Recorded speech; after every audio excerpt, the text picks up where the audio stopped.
all the CUET aspirants. So here we are doing the mega objective session on Archegoniate completely, where we are going to deal with Bryophytes, Pteridophytes, Gymnosperms, the complete questionnaire session. Clear, right? So yes, let's go with the first question, which is very simple, about sphagnum. First question about sphagnum.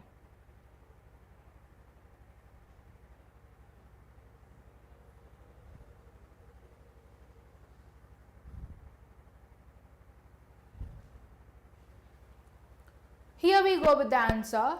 Sphagnum is popularly known as, amongst 4 options which I have given here, sphagnum is known as peat moss, but then it is the answer will be option 2, but then sphagnum is also known as bog moss or cotton moss. Bog moss because it can give rise to the new species. Okay, new species start growing on the bare land or on bare rock. Okay, and it will fill the ponds and oceans. That is the reason it is known as bog moss. Cotton moss because it is a good absorbent of water. So sphagnum is used for the transshipment of commercially important plants like tulips. Fine, right? So here the answer will be option 2. Once look at the theory also. Sphagnum accumulates partly decomposed organic matters on bogs, forming peat. So it is also known as peat moss. Hair cap moss is nothing but polytrichum. It is about the other 3 options which is given in the question. Hair cap moss is what, ma? Polytrichum, which is a moss, bryophyte. Reindeer moss is a lichen, cladonia. Okay, next question.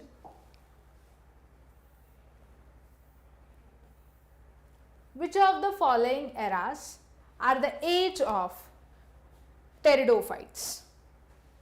Which of the following eras are regarded as the age of pteridophytes?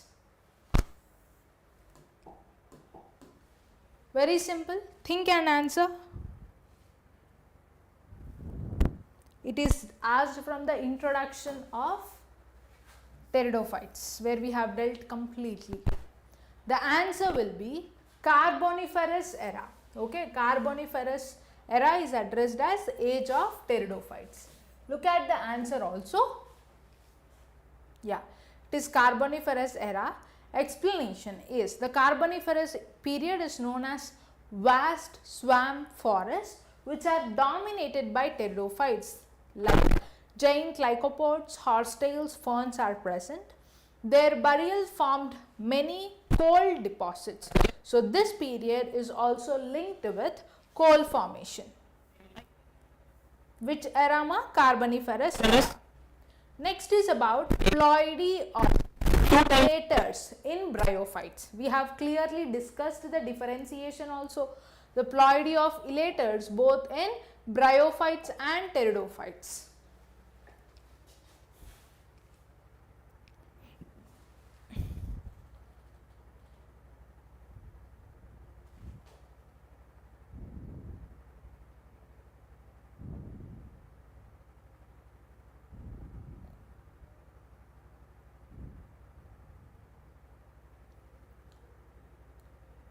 Fine.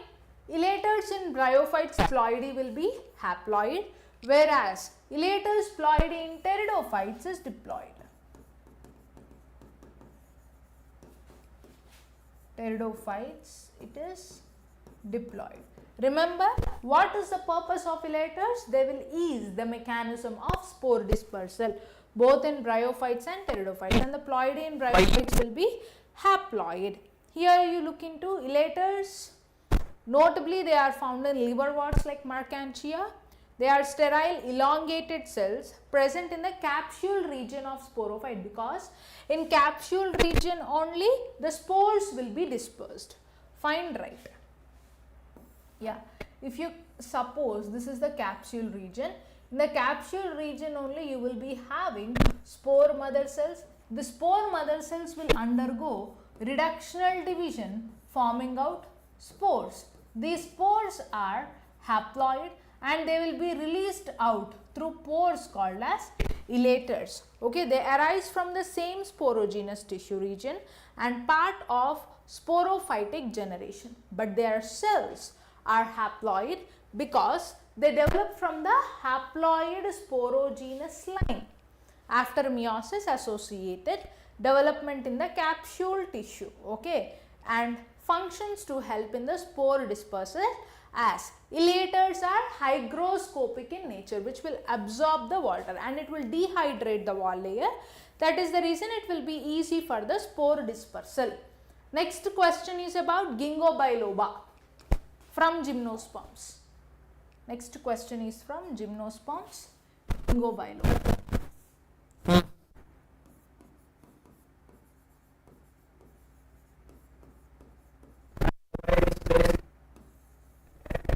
Ginkgo biloba, only living species of ginkgoales, has continued to live unchanged since the Triassic period.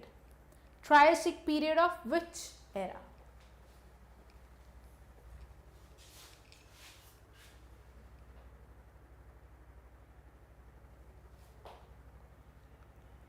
It is from Triassic period of Mesozoic era. Look at the theoretical explanation once from ginkgo biloba. It is the Mesozoic era. The Triassic period belongs to Mesozoic era. Ginkgo biloba is called as living fossil in Gymnosperms because it has persisted with little change since that era, since Mesozoic era. Next question, what is a rootless fern? And this question is from which segment of Archegoniate? It is from Pteridophytes. Which is rootless fern? It is from Pteridophytes. Upward. This is one thing. Look at the question and answer carefully.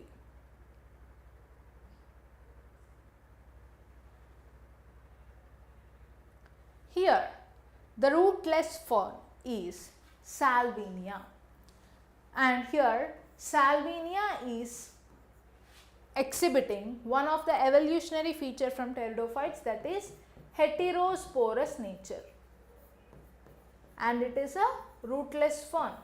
It releases out both microspores and megaspores. Salvinia is an aquatic fern that appears rootless. The two roots are completely absent because it is of hydrophytic in adaptation. Modified leaves perform root-like functions. Submerged leaf segments act as roots itself. Pteris and adiantum are typical terrestrial ferns with roots. Okay, both pteris and adiantum belongs to Bryopteris. If sporangium is derived from a single cell, it is called as what? Very simple question. If sporangium is derived from a single cell, then what do you call it as?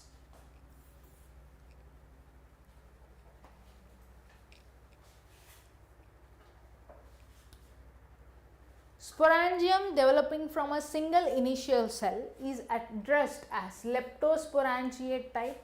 Sporangium developing from group of initial cells. Group of initial cells is noted as eusporangiate fern. Clear, right? Next, leptosporangiate. Sporangium develops from a single initial cell. It has a thin wall and usually this produces fewer spores, and often it has an annulus of spore release. Eusporangiate type, sporangium develops from a group of initial cells. The wall is thicker and this produces many spores. Here, largest archegonium is found in which member of Gymnosperms? Largest archegonium. Very clear, from characteristic features of Gymnosperms only we have learnt. Look into it and answer carefully.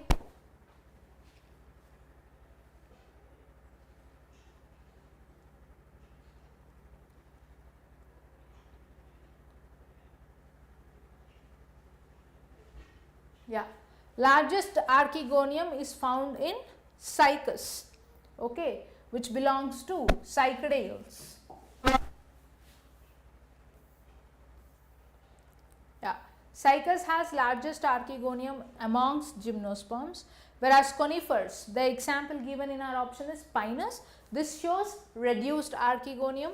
Nettles and Ephedra, they show highly reduced or absent archegonia, and thus Cycas will retain primitive and large archegonia.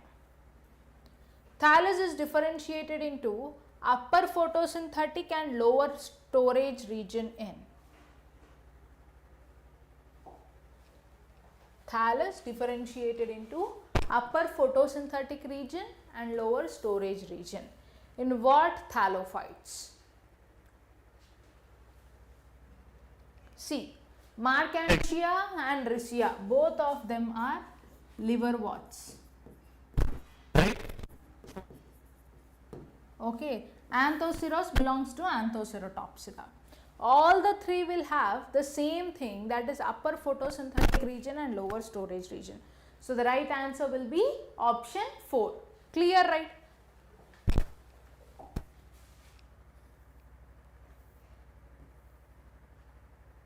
All the three, liverworts, hornwort thalli, show dorsal and ventral differentiation, like Riccia shows dorsiventral differentiation. Markantia also shows dorsiventral differentiation and dichotomous branching. Anthoceros is simple, but it has what type of thallus? Dorsiventral thallus. Next, winged pollen grains are found in. Very popular question, many a times asked in your CUET exam. Winged pollen grains are found in.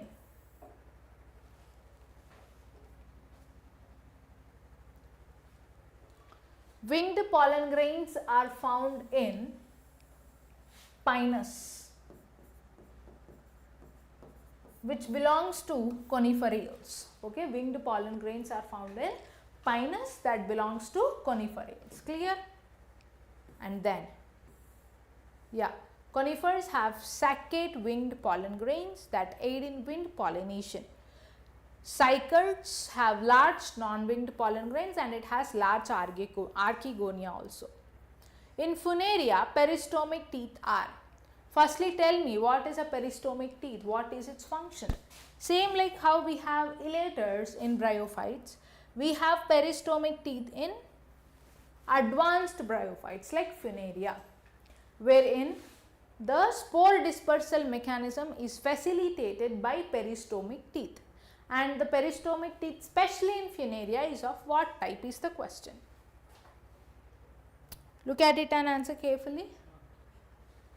In Funaria, peristomic teeth is of nematodontous type. It is of nematodontous type. What is nematodontous type? Let us see. Yeah, peristomic teeth are thick walled and solid, that is known as nematodontous type. And orthodontous type are observed in advanced mosses. Okay. Next question. Which of the following includes Bryophytes? Firstly, tell me, Bryophytes include what? Liverworts, hornworts and mosses, right? Bryophytes include liverworts like Riccia and Markantia, hornworts like Anthoceros, and then mosses like Funaria. Liverworts, hornworts and mosses, which is option 3. Next.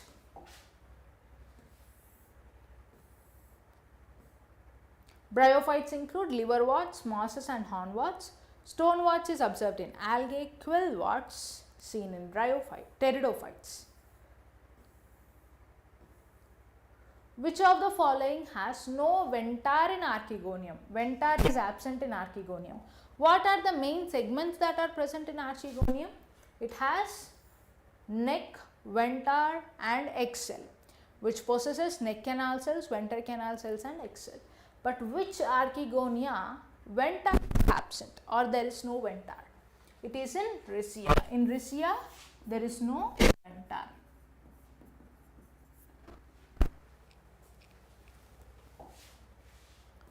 Here we go with the explanation. In Riccia, archegonium is very simple and venter is not well differentiated. Only other bryophytes show clear neck and venter regions. Next, vegetative propagation is most common in, it is most common in primitive bryophytes, that too in gametophytic stage. Already the hint is given, now it is easy for you to answer. It is observed in primitive bryophytes in gametophytic stage.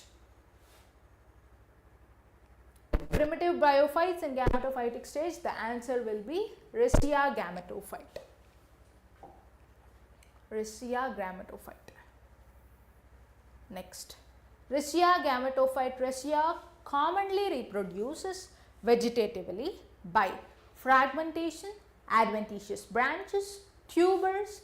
Bryophyte sporophyte is dependent and it is short-lived.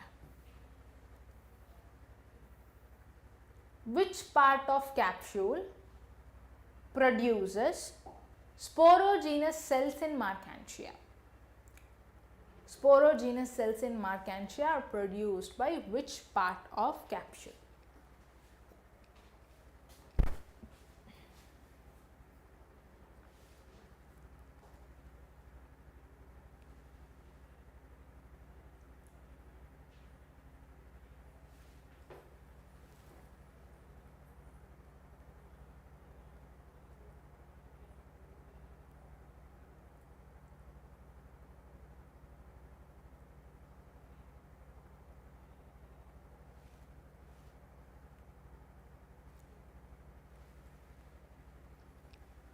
It is observed in inner amphithecium. Look into the explanation once. Inner amphithecium in liverworts capsule development. Inner amphithecium has sporogenous tissue. Outer amphithecium will form capsule wall. Pseudoelaters in Anthoceros capsule is formed from which region? Pseudoelaters.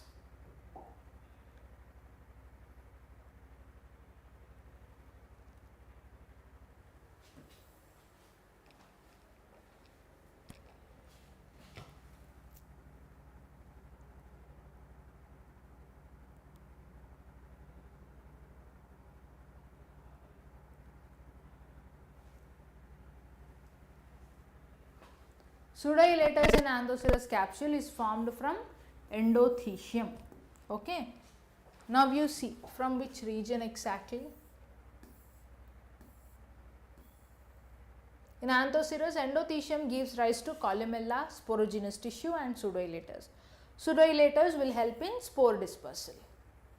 Biggest bryophyte, very simple to answer.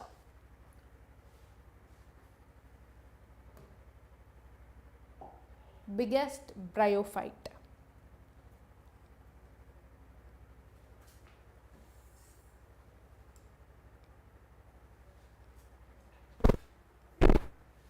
Davsonia. Biggest bryophyte is Davsonia.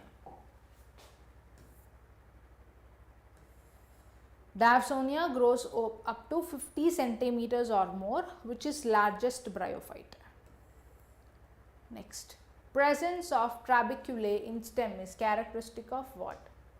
Presence of trabeculae.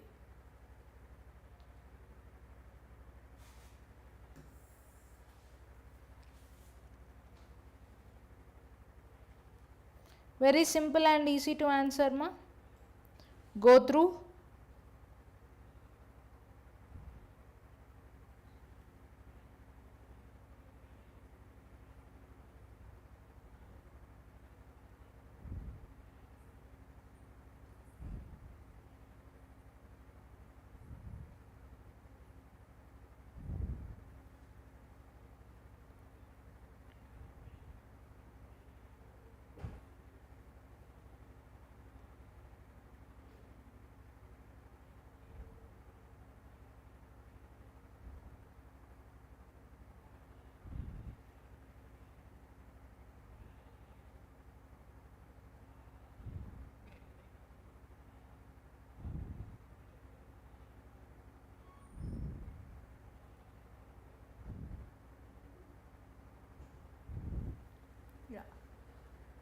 Trabeculae is present in ecosystem.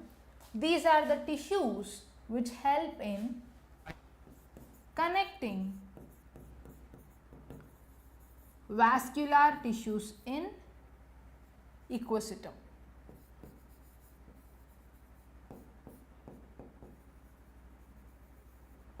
Fine. So these are the tissues which help in connecting vascular tissues in ecosystem. Clear till here?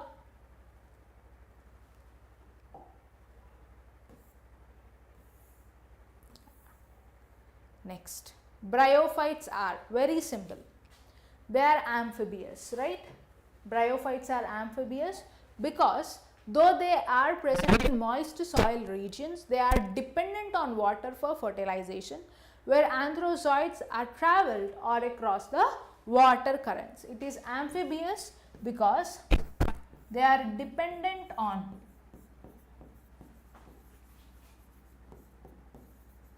water for fertilization.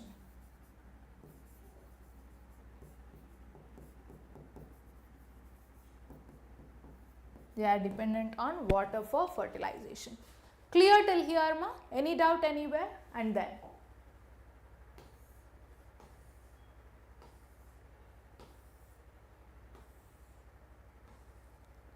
yeah. Which of the following feature is not correct for horsetail plant? Strobilus. Which is the not right characteristic feature for horsetail plant Strobilus?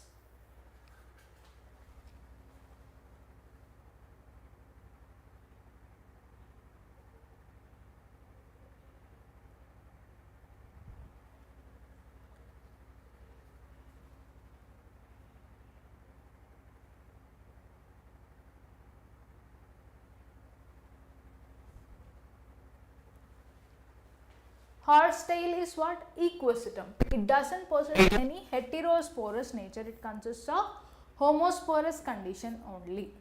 Okay. There is no heterosporous nature.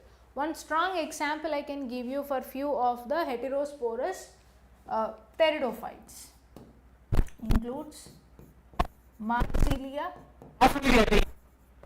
Azolla, Selaginella,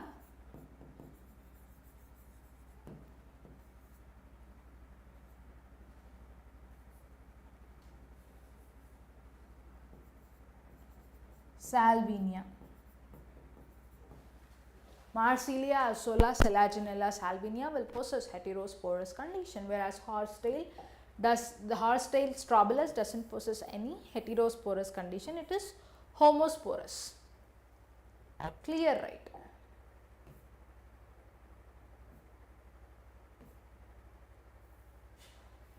Next question. Presence of gelatinous ring that drags out sori from spore bearing organ on dehiscence is found in.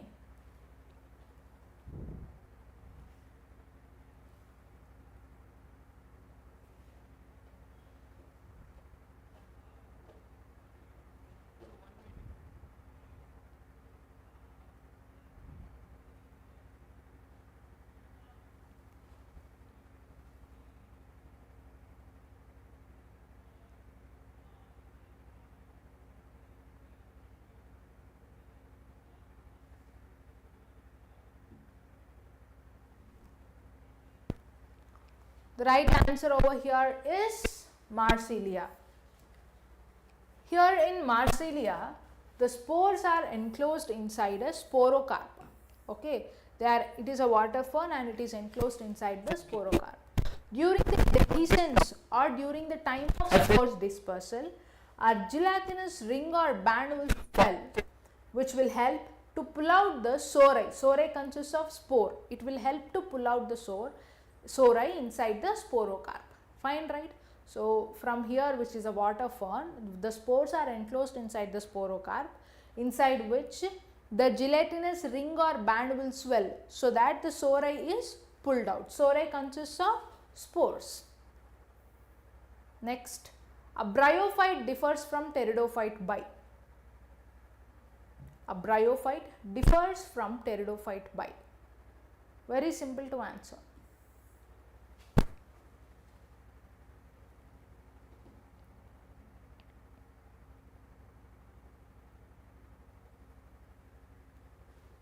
Both bryophytes and pteridophytes will have archegonia as their female reproductive structure. Bryophytes lack vascular tissue, whereas pteridophytes possess vascular tissue. So, this is the main difference. Independent gametophytes in both. In pteridophytes, the sporophyte is also independent. And none of these is not the answer. Option B will be the right answer over here.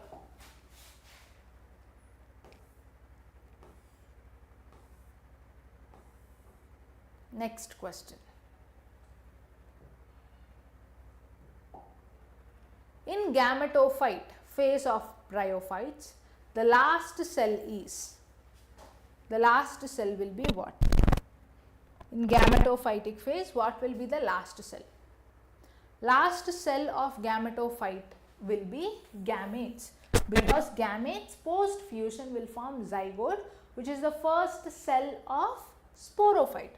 So, in gametophyte, what is the last cell? Gametes will be the last cell and zygote will be the first cell of sporophyte.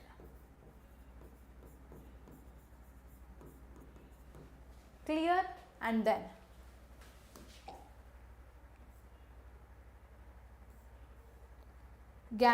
gametes, the bryophyte gametophyte produces gametes as its first product. Spore is the first cell of gametophytic generation, and zygote, which is diploid, will begin the sporophyte. Which one of the following pteridophytes plays important role in nitrogen fertility of paddy fields?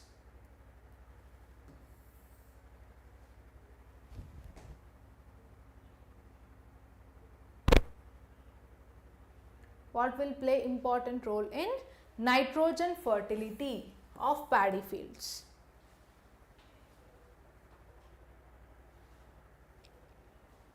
Yes ma'am, we will plan for AP set classes as well. Okay, and this objective whichever we are exercising are helpful for from core botany aspect. This is helpful for AP TS set as well. Okay, just go through the objectives. And we will plan for the content sessions of AP set classes as well. So, here for nitrogen fertility in paddy fields, especially the nitrogen fixation, for nitrogen fixation azolla is used. Nowhere the other three options are related for nitrogen fixation.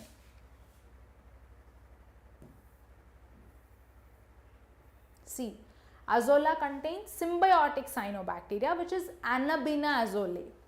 In leaf cavities, it fixes nitrogen and it is used as biofertilizers in rice fields.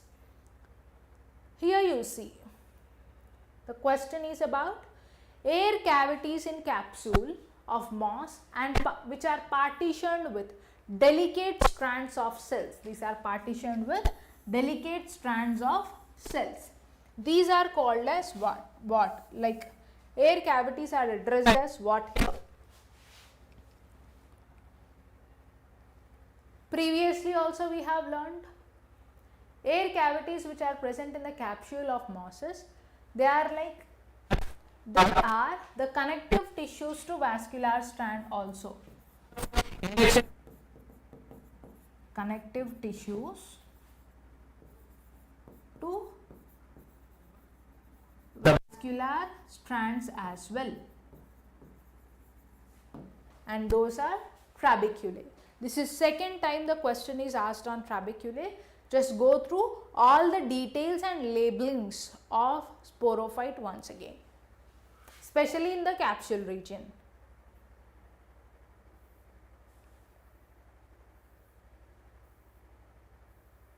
Yeah, next question. In which one of the following archegonia appear inverted on mature archegoniophore? Which of the following archegonia will appear inverted on mature archegoniophore?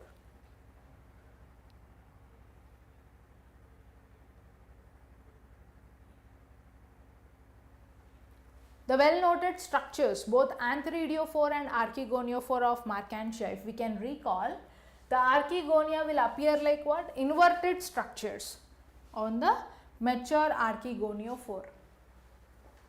It is seen in Mercantia.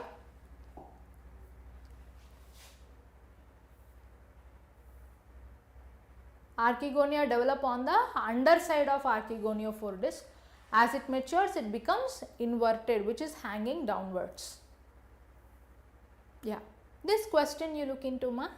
Which one is aquatic species of Riccia? Riccia has many species we have learned in primitive Bryophytes. Which one of it is aquatic species?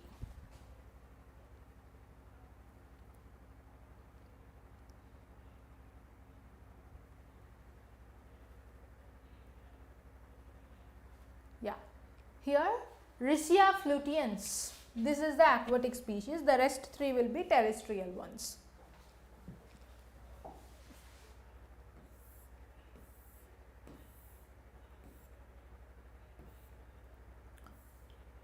Which of the following gymnosperms, the male gamete is multiflagellated? Where you can see multiflagellated male gamete. Very simple and easy to answer, just go through.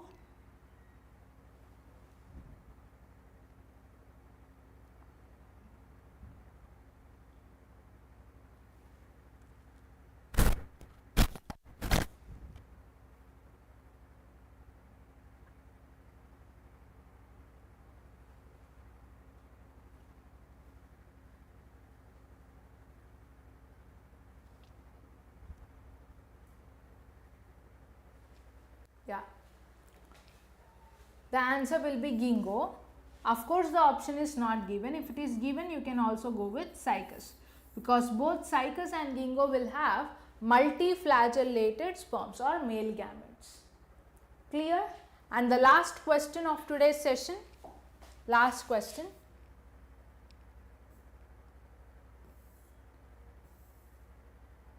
In which of the following plants the leaf traces form semicircular griddles before entering the leaf?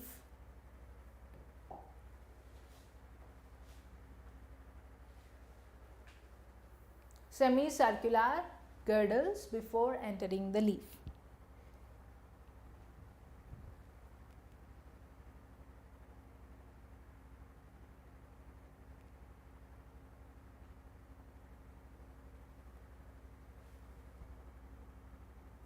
It is observed in primitive gymnosperm, that is cycas.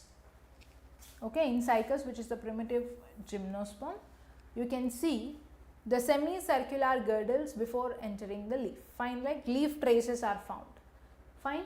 So, this is all about the questionnaire set from complete Archegoniate. In the next class, we will solve few more objectives and then we will move on to the embryology of angiosperms. Right, ma? Thank you.